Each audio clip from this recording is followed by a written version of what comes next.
ഞാൻ ജനിച്ചു വളർന്ന ഈ മണ്ണിൽ ഇവിടുത്തെ വെള്ളം കുടിച്ചു, ഇവിടുത്തെ ഭക്ഷണം കഴിച്ചു, ഇതെല്ലാം ഇട്ടറിഞ്ഞ് പോകുമ്പോൾ എൻ്റെ ഹൃദയം ഇവിടെ വച്ചിട്ടായിരിക്കും പോകുന്നത്.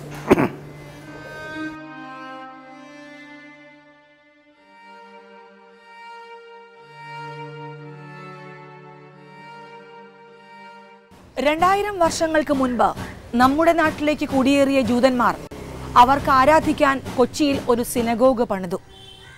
കൊച്ചിയും മട്ടാഞ്ചേരിയും യൂറോപ്യൻ രാജ്യങ്ങളും തമ്മിൽ നിലനിന്നു പോന്നിരുന്ന കച്ചവട ബന്ധങ്ങളുടെ തിരുശേഷിപ്പാണ് ഈ യഹൂദന്മാരുടെ സിനഗോഗ്. കാലമുറങ്ങുന്ന ഈ സിനഗോഗ് കശാപ്പുകാർക്ക് നൽകിയത് ആരാണ്?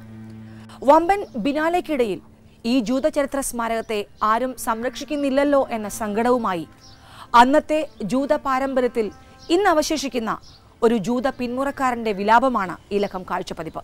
എല്ലാ പ്രേക്ഷകർക്കും സ്വാഗതം.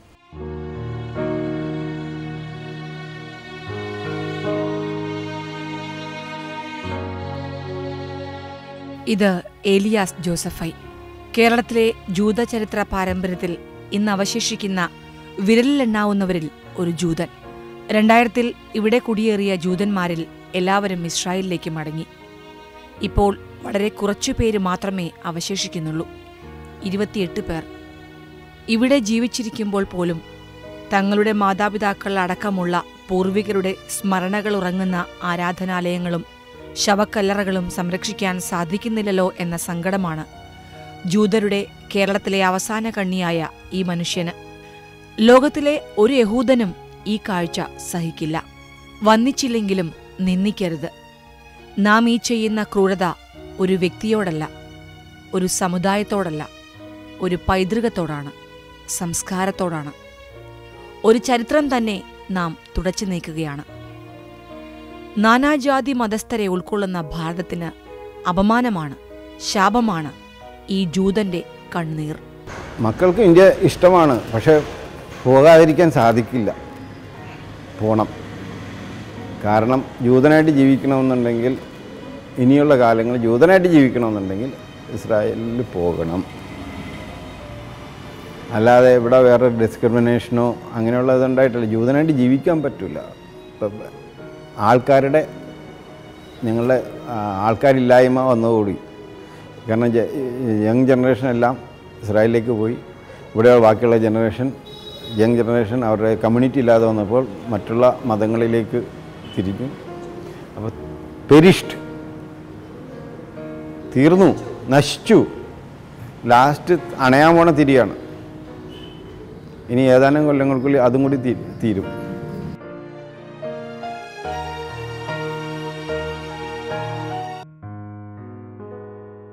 ഇത് കൊച്ചിയിലെ വിശ്വപ്രസിദ്ധമായ മട്ടാഞ്ചേരി ജൂതത്തെരുവ്.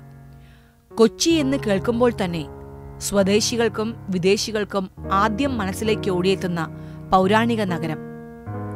ജൈനനും സിഖുകാരനും പഞ്ചാബിയും പാഴ്സിയും ഗുജറാത്തിയും ഹിന്ദുവും മുസൽമാനും ക്രിസ്ത്യനും ജൂതനും എന്നുവേണ്ട എല്ലാ മതസ്ഥരും തോളോട് തോൾ ചേർന്ന് വിവിധ ഭാഷകളും സംഗീതവും ശ്രവിച്ചും വിവിധ രുചികൾ നുകർന്നും വിവിധ വസ്ത്രങ്ങൾ ധരിച്ചും ആരാധനാ മന്ത്രധ്വനികളാൽ മുഖരിതമായ അന്തരീക്ഷവും ഇഴചേർന്ന കൊച്ചി ജനിച്ച കാലം മുതലേ കൂടെയുള്ള നമ്മുടെ സ്വന്തം മട്ടാഞ്ചേരി.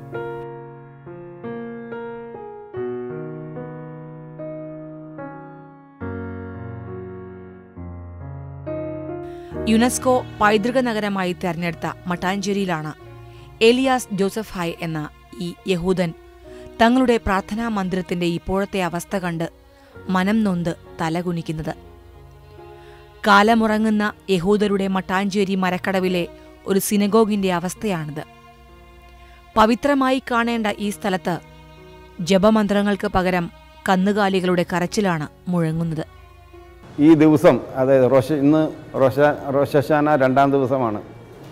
ഞങ്ങൾ ഇനി 5776 കൊല്ലത്തിൻ്റെ 2ാം ദിവസമാണ്. ഈ പള്ളിയിൽ ഈ സമയത്ത് എന്തായിരുന്നു എന്നുള്ളത് എനിക്ക് ഇമാജിൻ ചെയ്യാൻ സാധിക്കും.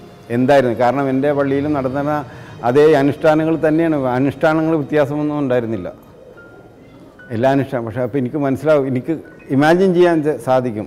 ആയിരക്കണക്കിന് ആൾക്കാരുടെ പ്രാർത്ഥനാ ഗീതങ്ങൾ ഉരുവിട്ട ഈ സ്ഥലം, അതിൻ്റെ മാറ്റൊലി എനിക്ക് ഉൾക്കൊള്ളാൻ സാധിക്കുന്നുണ്ട്. ഇനിയും സമയം വളരെ ലിമിറ്റഡ് സമയത്തിനുള്ളിൽ ഇത് കെട്ടിടം സംരക്ഷിച്ചില്ലെങ്കിൽ ചരിത്രത്തിലെ തുടച്ചു മായ്ക്കപ്പെടും ഇത് സംരക്ഷിച്ചില്ലെങ്കിൽ. കാരണം അതേപോലെയുള്ള സിറ്റുവേഷനാണ് ഞാനിവിടെ കാണുന്നത്. പ്രാവുകളുടെ ശരീരാവിഷ്ടങ്ങൾ നല്ല ഇവിടെ കാണാം. സാമൂഹ്യ വിരുദ്ധരുടെ താവളമായിട്ട് മാറിയിട്ടുമുണ്ട്.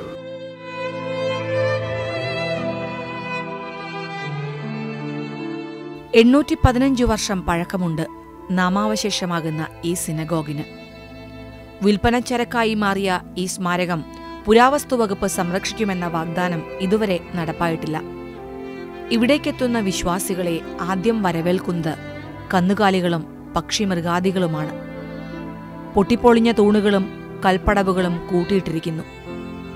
സിനഗോഗിനകത്തേക്ക് പ്രവേശിക്കുമ്പോൾ തന്നെ പണ്ഡിതർക്ക് സ്വാഗതമെന്ന് ഭിത്തിയിൽ ഹീബ്രു ഭാഷയിൽ രേഖപ്പെടുത്തിയിരിക്കുന്നത് മാത്രമാണ് ഇന്നിവിടെ അവശേഷിക്കുന്നുള്ളൂ.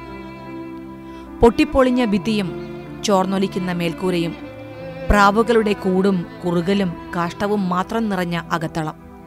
ഒരു സിനഗോഗിന്റെ എല്ലാ സ്വഭാവങ്ങളും മാതൃകയും ഉൾക്കൊണ്ട് 10 കൽപ്പനകളുടെ ഭിത്തികൾ. 2 ഭീമുകളാക്കി തിരിച്ചിരിക്കുന്നതിൽ മുകളിലായി സ്ത്രീകൾക്ക് പ്രാർത്ഥനയ്ക്കുള്ള ഇരിപ്പിടം. ജൂതമതം സ്ത്രീകൾക്ക് ഏറ്റവുമധികം മുൻഗണന നൽകിയിരുന്നതായി ഇതിൽ നിന്ന് വ്യക്തം. 2ആയി വേർതിരിച്ചിരിക്കുന്നതിൽ ഇപ്പോൾ കഴുക്കോൽ മാത്രമേ ശേഷിക്കുന്നുള്ളൂ. Who keep the tradition? Women keep the tradition. So women has to follow what is going on in the synagogue. Parasha, the book of Moses, Parasha will be read in the upper bima. So ladies can follow. My grandmother taught me the Torah. പെണ്ണുങ്ങൾക്ക് അറിയാമായിരുന്നു, തോറ അറിയാമായിരുന്ന അർത്ഥം. ഒരിടത്തും except Spain, സ്പെയിനിൽ ഒരു പള്ളിയുണ്ട്, ഇസ്രായേലിൽ നെവാത്തീം എന്ന് പറഞ്ഞൊരു പള്ളിയുണ്ട്. ആ പള്ളിയിൽ മാത്രമേ 2 ബീമാസ് ഉള്ളൂ. ബാക്കി ലോകത്ത് ഒരിടത്തുമില്ല. കൊച്ചിയിലല്ലാതെ, എറണാകുളം ജില്ലയിലല്ലാതെ, എറണാകുളം മാള, പറവൂർ, ചേന്നമംഗലം, കേരളത്തിലെ സിനഗോഗുകളിലല്ലാതെ 2 ബീമയുള്ള സ്ഥലം ലോകത്തൊരിടത്തുമില്ല.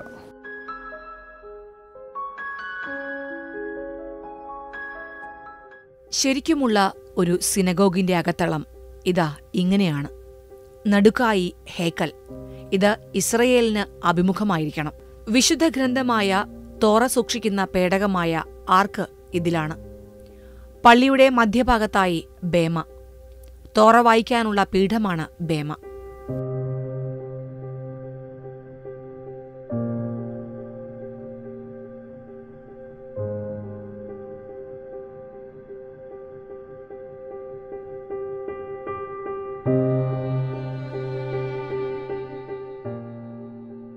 പക്ഷേ അതൊന്നും ഇവിടെയില്ല. ഇസ്രായേലിലേക്ക് കടത്തിക്കൊണ്ടുപോയെന്ന് പറയുന്നു. ജെറുസലേമിലെ മ്യൂസിയത്തിലാണ് ഇപ്പോൾ അവയുള്ളത്. ഒറിജിനലിനു പകരം പണിതതും ഇപ്പോൾ ഇവിടെയില്ല. ഇപ്പോഴത്തെ അവസ്ഥ ഇതാണ്. ഒരു വിശ്വാസിക്ക് ഇതൊക്കെ എങ്ങനെ സഹിക്കാനാവും? 1965 ഇവിടുത്തെ ലാസ്റ്റ് യൂതന്മാർ പോകുമ്പോൾ അന്നത്തെ പ്രമുഖനായ സ്റ്റാറ്റു കോട്ടറിന് ഏൽപ്പിക്കുകയുണ്ടായി ഒരു എഗ്രിമെൻറ്റിൽ പള്ളി കാത്തു സൂക്ഷിച്ചു കൊള്ളാൻ വേണ്ടി. പക്ഷേ അദ്ദേഹം അത് മാനിപ്പുലേറ്റ് ചെയ്തു. 1983 ഒരു ഫോർജ് ഡോക്യുമെൻ്റ് ഉണ്ടാക്കി മോശെ ഷെൽവർ പവർ ഓഫ് അറ്റോർണി കൊടുത്തു. 1983 30,000 രൂപക്ക് രേഖ പ്രകാരം 30,000 രൂപക്ക് ഒരാൾക്ക് വിറ്റു ഈ പള്ളി. അതിനുശേഷം ഇപ്പോൾ കസ്റ്റഡിയിലിരിക്കുന്നത് റെജീന എന്ന സ്ത്രീയുടെ കയ്യിലാണ്. 3ാമത്തെ കസ്റ്റോഡിയനാണ് സ്ത്രീ. ഇപ്പോൾ എവിടെയോ താമസിക്കുന്നുണ്ട്, ചേർത്തല എവിടെയോ താമസിക്കുന്നുണ്ട്. ഈ പള്ളി മേടിച്ച 3 കൈമറിഞ്ഞവരും നാശത്തിൻ്റെ വഴിയിലേക്കാണ് പോയത്. എല്ലാ ഡോക്യുമെൻറ്റും നള്ളിഫൈ ചെയ്യാം, കാരണം ലീഗലല്ല. ഒരു ഡോക്യുമെൻറ്റും ലീഗലല്ല. അതിൻ്റെ ബേസ് ഡോക്യുമെൻ്റ് ലീഗലല്ലാത്തപ്പോൾ മറ്റുള്ള അതിൻ്റെ കണ്ടീഷനുകളൊന്നും ലീഗലല്ല. കേരളത്തിൽ 12ഓളം സിനഗോഗുകൾ ഉണ്ടായതായി പറയപ്പെടുന്നു. മാടായി, പാലൂർ, കൊടുങ്ങല്ലൂർ എന്നിവയെല്ലാം ഇതിലുണ്ടാവാം. കേരള തീരത്ത് ജൂതരുടെ മൂലസ്ഥാനം കൊടുങ്ങല്ലൂരാണ്. ജൂതരുടെ ഇസ്രായേലിലേക്കുള്ള മടക്കയാത്രയുടെ കാലത്ത് 8 സിനഗോഗുകൾ സജീവമായിരുന്നു. കൊച്ചിയിൽ 3 സിനഗോഗുകൾ: Paradesi synagogue, Thekkumbhagam synagogue, Kadavumbhagam synagogue. എറണാകുളത്തുള്ള തെക്കുംഭാഗം സിനഗോഗ്, കടവുംഭാഗം സിനഗോഗ്, പിന്നെ മാള സിനഗോഗ്. ഇവയെല്ലാം പഴയ കൊച്ചി രാജ്യത്തിലാണ്. തിരുവിതാംകൂറിലുണ്ടായിരുന്ന സിനഗോഗുകളാണ് പറവൂരിലേതും പിന്നെ ചേന്നമംഗലം സിനഗോഗും. ഇതിൽ 1200 പണി കഴിപ്പിച്ച കൊച്ചിയിലെ കടവുംഭാഗം സിനഗോഗാണ് ഇപ്പോൾ സാമൂഹ്യവിരുദ്ധരുടെ താവളമായിരിക്കുന്നത്. കനത്ത മഴയെ ഇതിനി അതിജീവിക്കുമോ എന്ന് സംശയമാണ്. 1200 പണിത് യോസഫ് റബ്ബാൻ്റെ രണ്ടാമത്തെ മകൻ പറവൂരിൽ നിന്ന് ജ്യേഷ്ഠന്മാരുടെ കലഹത്തെ തുടർന്ന് വന്നപ്പോൾ മഹാരാജാവിൻ്റെ അടുത്ത് പോയി മത്താൻ, അതായത് ദാനം കൊടുത്ത ചേരിയാണ് മത്താഞ്ചേരി. അങ്ങനെയാണ് ഇവിടെ കടവുംഭാഗം പള്ളി പണിത്. കടവ് എന്ന് പറഞ്ഞാൽ റിവർ സൈഡ് സിനഗോഗ്. ഇത് replica of the synagogue in Muziris. എറണാകുളത്തും അദ്ദേഹത്തിൻ്റെ ചേട്ടൻ പണിതു, അവിടെയും കടവുംഭാഗം പള്ളി പണിത്. പക്ഷേ തെക്കുംഭാഗം പള്ളി പണിതിരിക്കുന്നത് സൗത്ത് സൈഡാണ്. കൊച്ചിയിലും ചേന്നമംഗലത്തും മാളയിലുമെല്ലാം വേരാഴ്ത്തിപ്പടർന്ന ജൂത സമൂഹത്തിന്റെ അവശേഷിപ്പുകൾ സംരക്ഷിക്കേണ്ടത് ഒരു പരിഷ്കൃത സമൂഹം ചരിത്രത്തോട് കാണിക്കേണ്ട മര്യാദയാണ്. മലയാളി ജൂതന്മാരുടെ പിന്മുറക്കാർ ഈ നാടിനെ അവരുടെ പൈതൃക ഭൂമിയായാണ് ഇപ്പോഴും കാണുന്നത്. കൊച്ചിയിൽ മാത്രമല്ല, ഇപ്പോൾ തകർക്കാനൊരുങ്ങുന്ന മാളയിലെ കല്ലറകൾ ജൂതജനതയുടെ മതവിശ്വാസത്തിന്റെ അതീവ പ്രാധാന്യമുള്ള ഭാഗമാണ്. ഇതൊക്കെ നശിപ്പിക്കുന്നതിലൂടെ നാം യഹൂദ പൈതൃകത്തെ മാത്രമല്ല, കേരളീയ പൈതൃകത്തെയും അവഹേളിക്കുന്നു. 1948 ഇസ്രായേൽ രാജ്യം രൂപീകരിച്ചതോടെ കൊച്ചിയിലെയും മറ്റ് സ്ഥലങ്ങളിലെയും ജൂതന്മാർ ഇസ്രായേലിലേക്ക് മടങ്ങി. ഇതോടെ സിനഗോഗ് അനാഥമായി. കാലങ്ങളോളം അനാഥമായി കിടന്ന സിനഗോഗ് സ്വകാര്യ വ്യക്തികൾ ഗോഡൌണായി ഉപയോഗിക്കുകയായിരുന്നു. ഇപ്പോൾ കേരളത്തിൽ ആകെ 28 ജൂതന്മാരാണുള്ളത്. ഇന്ത്യയിൽ 4000-ഓളം പേരും. ഇതിൽ കൂടുതലും മുംബൈയിലാണ്.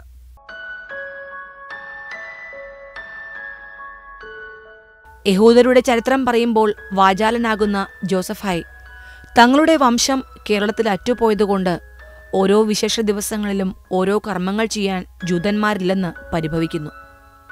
ഇന്ന് അഭിമുഖീകരിക്കുന്ന ജൂതന്മാരുടെ ആൾക്കാരിൽ ഞങ്ങൾ നല്ല കാര്യങ്ങൾക്കാണെങ്കിലും സങ്കടകരമായ കാര്യങ്ങളിൽ 10 പേര് വേണം. ഇന്നില്ല. 13 വയസ്സ് കഴിഞ്ഞ ആണുങ്ങൾ വേണം. ആണുങ്ങളില്ല.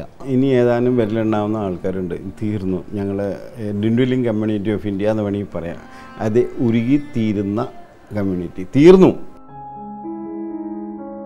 യഹൂദരുടെ വിശുദ്ധ ഗ്രന്ഥമായ തോറ പഠിക്കാത്തവൻ കഴുതയാണെന്നാണ് വിശ്വാസം. മോശയുടെ 5 പ്രമാണങ്ങളും വീട്ടിൽ ഭദ്രമായി സൂക്ഷിക്കുന്ന ജോസഫ് ഹായ് എല്ലാ വിശുദ്ധവാരങ്ങളിലും ദിവസങ്ങളിലും അത് മുടങ്ങാതെ പാരായണം ചെയ്യുന്നു.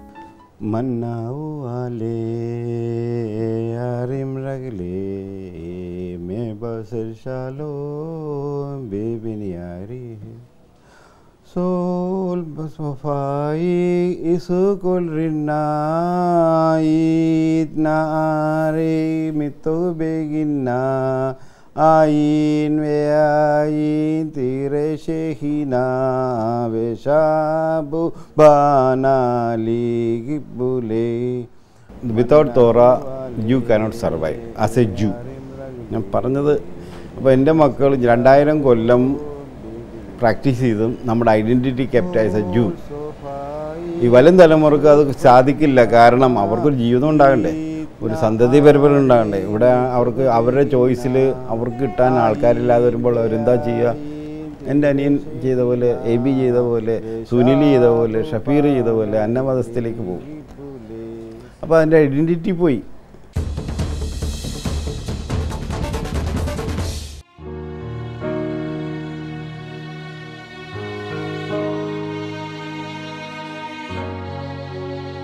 ക്രിസ്തുവും കാറൽ മാക്സും ഐൻസ്റ്റീനും ഡാർവിനും ജനിച്ച ഇസ്രയേൽ, ലോകത്തെ ഏറ്റവും കൂടുതൽ ബുദ്ധിമാന്മാരെ സൃഷ്ടിച്ച ഇസ്രയേൽ, യുദ്ധാനന്തരം ഛിന്നഭിന്നമായി ലോകത്തിന്റെ വിവിധ കോണുകളിലേക്ക് ചിതറിപ്പോയെങ്കിലും തങ്ങളുടെ കയ്യൊപ്പ് ചാർത്തി തങ്ങളുടെ വ്യക്തിത്വത്തിന്റെ മുദ്ര കോറിയിട്ടുണ്ട്.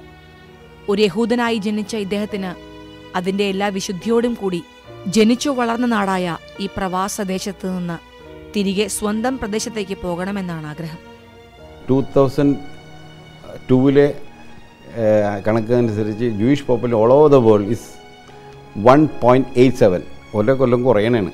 പക്ഷേ we contribute towards science and technology literature is 60%. അവർ കോൺട്രിബ്യൂഷൻ, അവർ റേസിൻ്റെ contribution is 60%. but the contribution towards the humanity is huge. പക്ഷെ എന്തിനാണ് ജൂതന്മാർ എപ്പോഴും ടാർഗറ്റ് ചെയ്യണമെന്ന് എനിക്ക് മനസ്സിലാകുന്നില്ല. എല്ലാ ഇതിലും എപ്പോഴും ടാർഗറ്റ് ചെയ്യണം ജൂതന്മാർ. 2000 വർഷങ്ങൾക്ക് മുൻപ് കേരളത്തിലേക്ക് തന്റെ പൂർവികർ കുടിയേറിയപ്പോൾ താമസമാക്കിയ കൊച്ചിയിൽ തന്നെയാണ് ഇപ്പോഴും ജീവിക്കുന്നത്. മുംബൈ സ്വദേശിനിയായ ഭാര്യ ഓഫറ എല്ലാത്തിനും കൂടെയുണ്ട്.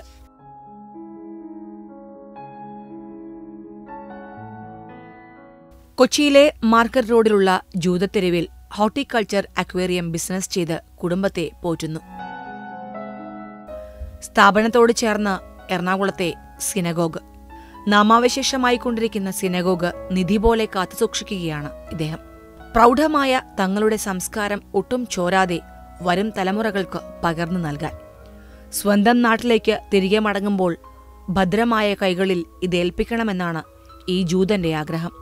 ലോകത്തെവിടെയുമുള്ള ഒരു യഹൂദൻ ജെറുസലേമിലേക്ക് തിരികെ മടങ്ങിയാലേ അവന് മുക്തിയുള്ളൂ എന്ന് ഉറച്ചു വിശ്വസിക്കുന്ന ഏലിയാസ് ജോസഫ് ഹായ് മൂത്ത മകൾ അവിതയെ സ്വന്തം ദേശത്തേക്ക് അയച്ചു കഴിഞ്ഞു. രണ്ടാമത്തെ മകൾ ലയ മാതാപിതാക്കളോടൊപ്പം കൊച്ചിയിലുണ്ട്.